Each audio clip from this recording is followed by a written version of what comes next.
أحييكم أيها المستمعون وأيتها المستمعات بتحية الإسلام وتحية الإسلام هي السلام. سلام الله عليكم ورحمته تعالى وبركاته. بسم الله الرحمن الرحيم. الحمد لله البر الجواد الذي جلت نعمه عن الإحصاء بالأعداد، الماني باللطف والإرشاد، الهادي إلى سبيل الرشاد، الموفق في الدين لمن لطف به واختاره من العباد. أحمده أبلغ حمده وأكمله وأزكاه وأشمله، وأشهد أن لا إله إلا الله وحده شهادة عبد يقر بفقره وافتقاره إلى ربه، ونشهد أن سيدنا وحبيبنا وقرة أعيننا وتاج رؤوسنا سيدنا محمد رسول الله صلى الله عليه وسلم، نبي الرحمة وبدر التتمة ومعطى المحبة، فصلاة الله وسلامه عليك سيدي يا رسول الله. الصلاة والسلام عليك يا حبيبي يا رسول الله. الصلاة والسلام عليك يا أفضل خلق الله. الصلاة والسلام عليك يا من أرسلك الله شاهدا ومبشرا ونذيرا وداعيا إلى الله بإذنه وسراجا منيرا. Di bulan yang penuh berkah ini, bulan Ramadan, Allah Subhanahu wa Ta'ala masih memberikan nikmat dan taufik beliau kepada kita bersama, yang mana dengan hanya semata bisa berada dan hidup di bulan Ramadan saja itu merupakan nikmat yang tidak akan pernah kita dapat kalau bukan itu karena Allah Subhanahu wa Ta'ala. Belum lagi taufik, petunjuk serta pertolongan untuk mentaati Allah dan melaksanakan amal ibadah di bulan Ramadan tersebut, itu pastinya juga datang dari Allah Subhanahu wa Ta'ala.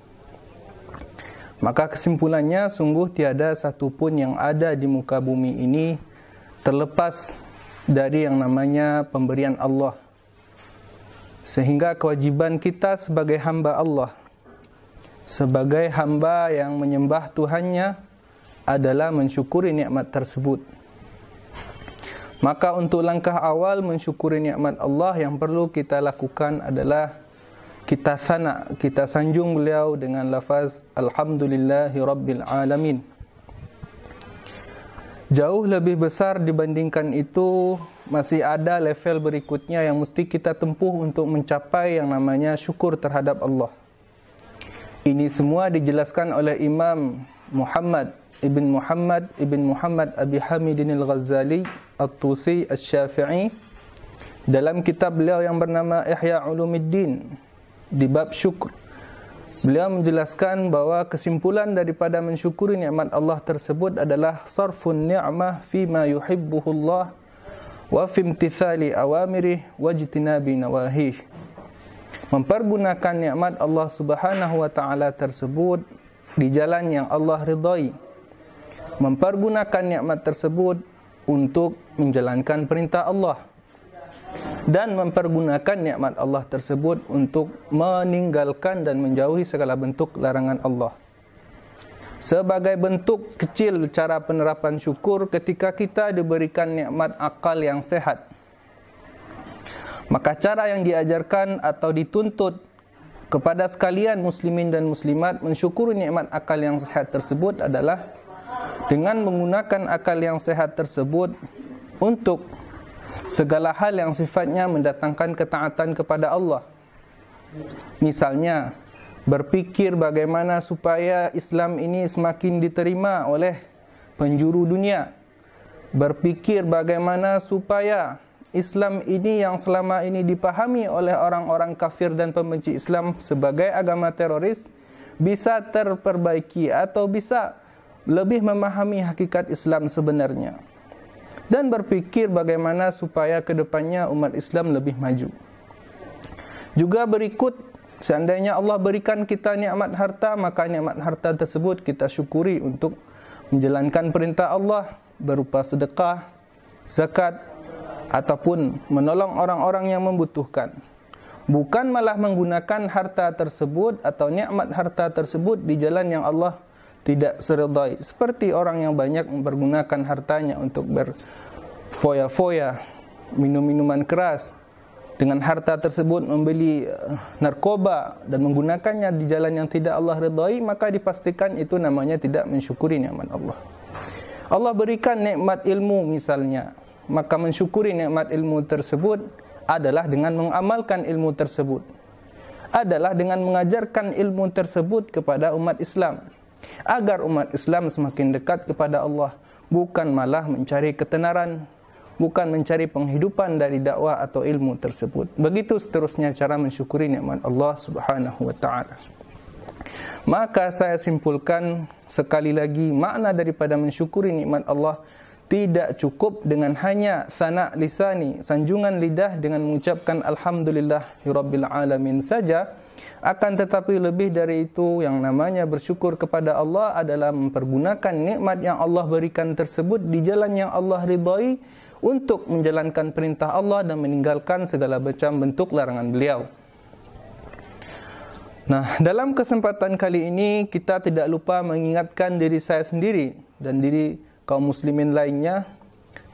Marilah kita berselawat dan senantiasa berselawat kepada Rasulullah dengan lafaz Allahumma salli wa sallim wa barik ala habibina wa syafi'ina sayyidina Muhammad sallallahu alaihi wasallam, sebagai bentuk pelaksanaan dari perintah Allah, di mana Allah telah memerintahkan kita untuk selalu berselawat kepada Rasulullah. Dan juga salawat tersebut merupakan jalan yang paling cepat menyampaikan kita kepada Allah. Karena jalan untuk sampai kepada Allah adalah cinta Rasulullah. Salah satu jalan mencintai Rasulullah adalah dengan berselawat kepada Rasulullah sallallahu alaihi wasallam.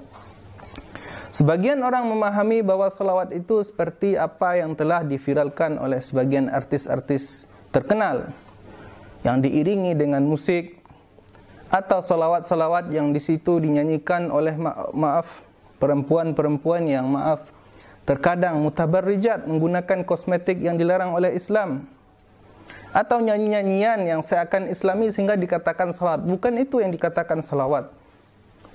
Kita harus lebih memahami makna salawat yang inti. Memang dengan mengucapkan sallallahu alaihi wasallam atau Allahumma salli ala sayyidina Muhammad, kita sudah dikatakan bersalawat kepada Allah, kepada Rasulullah, sebagaimana bentuk penghambaan kita, diri kita kepada Allah Subhanahu wa taala. Akan tetapi apabila salawat tersebut diiringi dengan hal yang akan mendatangkan kemurkaan Allah, atau malah salawat tersebut mendatangkan hal yang sifatnya menyalahi syariat Allah, meskipun itu hal yang dilanah khilafiyah, kita orang yang menyangka atau menganggap diri kita sebagai hamba yang mencintai Rasulullah seharusnya menjaga diri dari segala macam bentuk yang mendatangkan kemarahan Allah, kemarahan Rasulullah.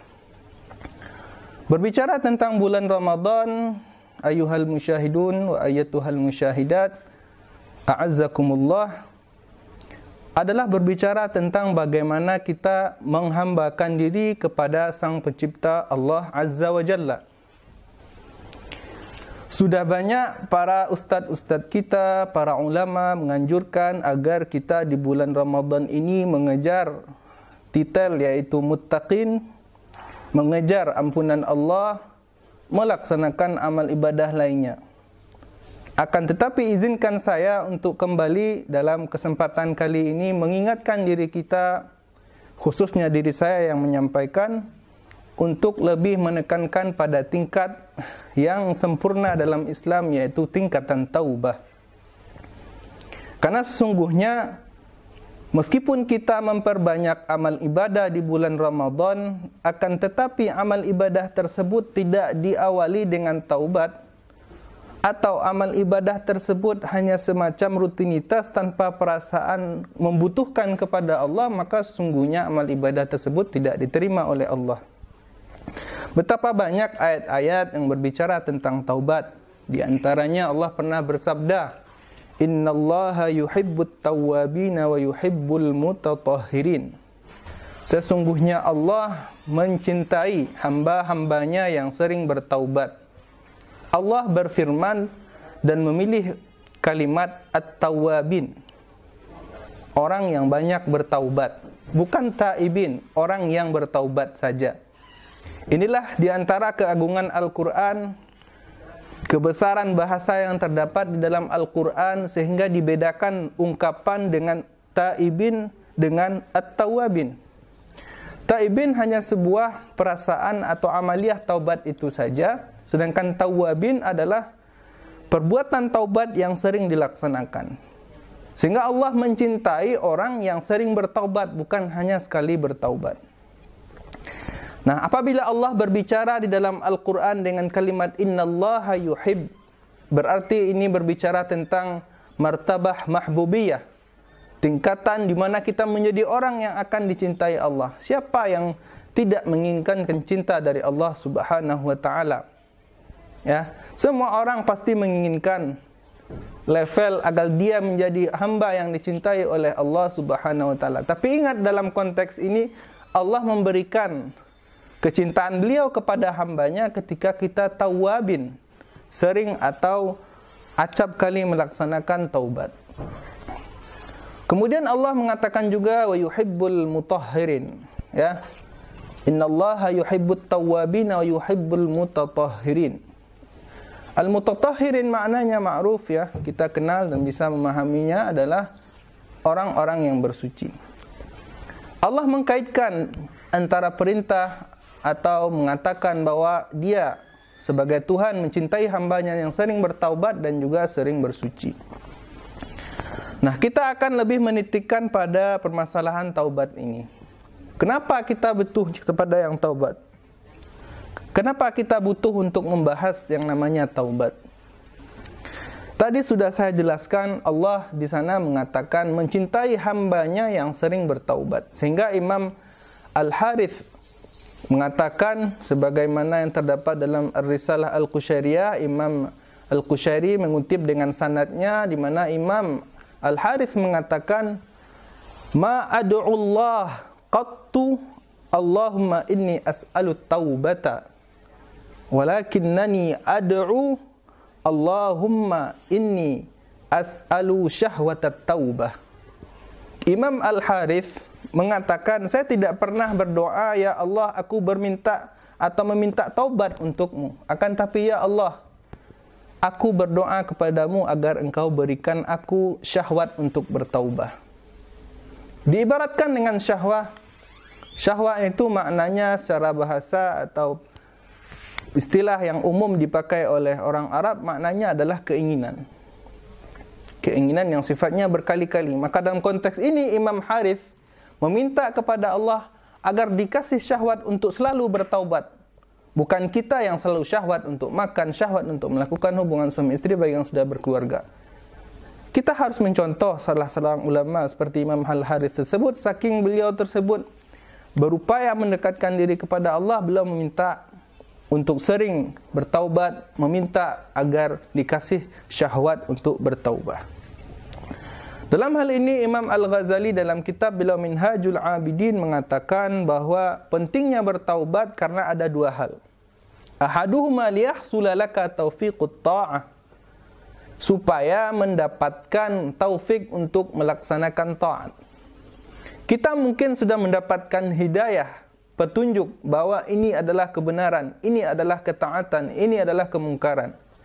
Akan tetapi jarang di antara kita yang di samping tahu bahwa ini adalah ketaatan, bahwa ini adalah kedurhakaan, jarang yang mau melaksanakan itu semua. Jarang yang mau meninggalkan kemungkaran tersebut. Maka ini namanya taufik.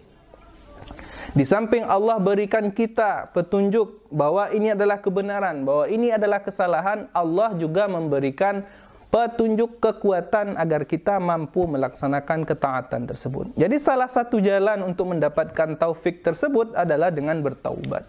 Seperti yang saya sebutkan mengutip pernyataan Imam Al-Ghazali dalam kitab beliau.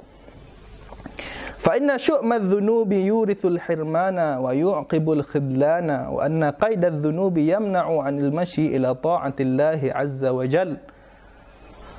Sesungguhnya buruknya dosa, hitamnya sebuah kemaksiatan akan bisa mendatangkan terhalang dari mendekatkan diri kepada Allah.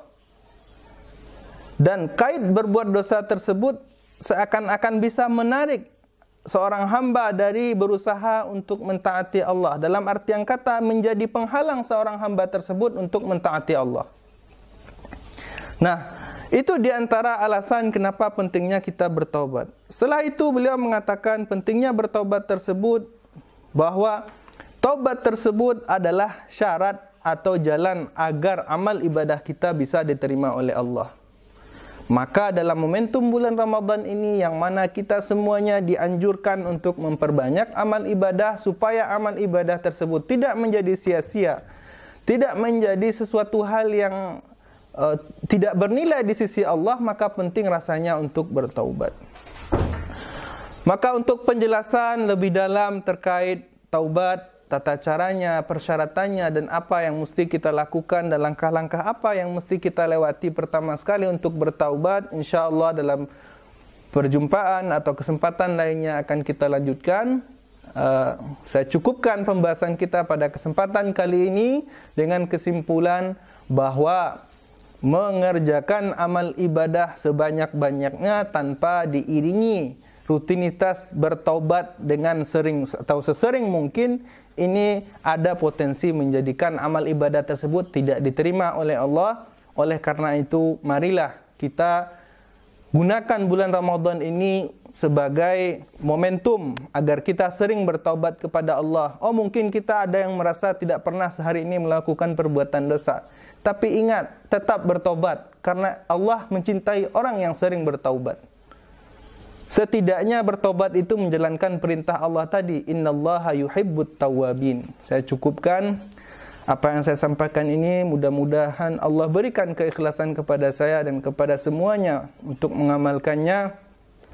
Aqulu qawli hadza wa astaghfirullahal azim. Assalamualaikum warahmatullahi taala wabarakatuh.